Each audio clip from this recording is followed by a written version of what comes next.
Well, howdy. There is a Senate race happening right now in Texas, and the entire Republican strategy has boiled down to one sophisticated, hard-hitting policy question.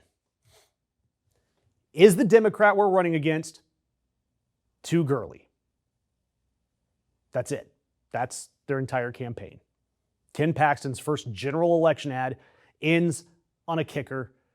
It calls his opponent, James Talarico, to low T for Texas. Low T as in testosterone. Yes, the Attorney General of Texas is running for United States Senate on the platform of James Talarico isn't manly enough. This is Texas. This is not. And why? Why are they doing this gym bro manosphere routine instead of, talking about anything of actual substance? Well, as you know, that Democrat, James Talarico, the former middle school teacher and literal seminary student, is tied in the polls. Tied. In Texas. It's a miracle because that state hasn't sent a Democrat to the Senate since 1988. Telerico is raising record money. He is dangerous to the Republicans. And when Republicans in Texas are finding themselves genuinely threatened by a literal Sunday school teacher, they don't have the collective brain cells to combat it with anything useful. They just go with the political equivalent of, you throw like a girl. That's all this is. And fortunately, Media Matters, they went through all of this and they quantified it. They watched Fox News, so you don't have to. And 2/3 of their segments about Telerico included an anti-gay attack. 2/3. They falsely claimed that he's gay, falsely claimed that he's transgender, falsely claimed that he's a vegan. And yeah, Ted Cruz, that United States Senator, said that if you made a list of 1,000 words to describe Telerico, masculine would not be one of them. Jesse Waters went on Fox News and questioned whether the man's girlfriend is even real. They've made up nicknames, posted pictures of him as a woman, and one senator from Utah has accused him of religious child sacrifice. That's where the Republican Party is.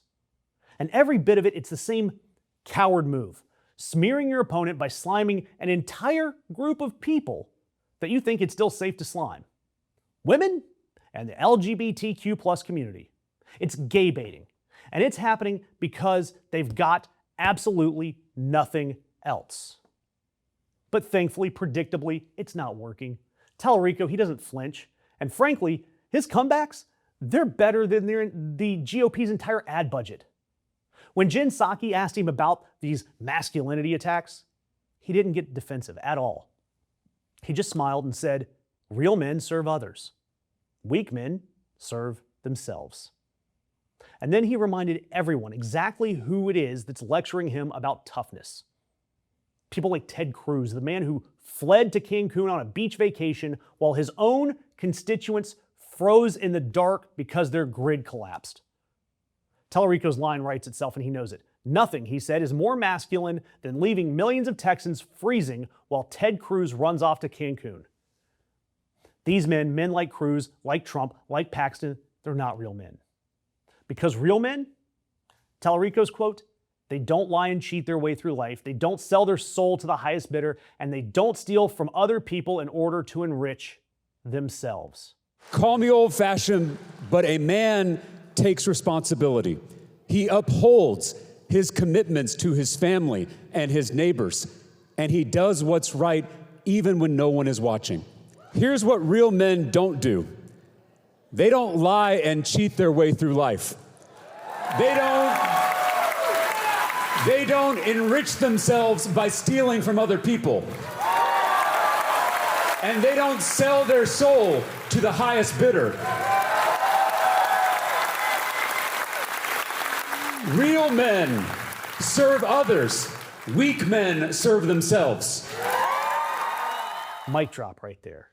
And right now, this is the entire brand of the MAGA era of the Republican Party. It's this cosplay masculinity, spray tans and supplements, loud, crappy nicknames, and UFC cage fights on the White House lawn, run by some of the least tough men ever to hold power.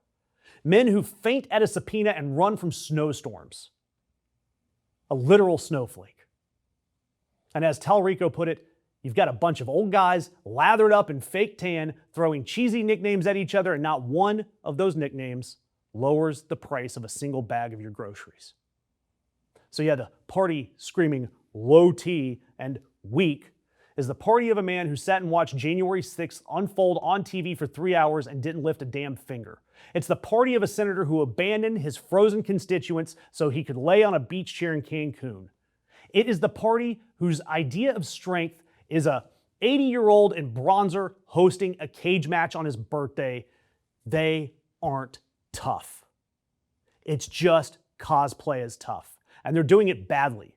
While a literal Sunday school teacher who coaches kids and quotes scripture outmans them on the metrics that actually count, like whether you actually show up for your neighbors. MAGA picked a fight about manhood with the one guy in the race that actually defines it.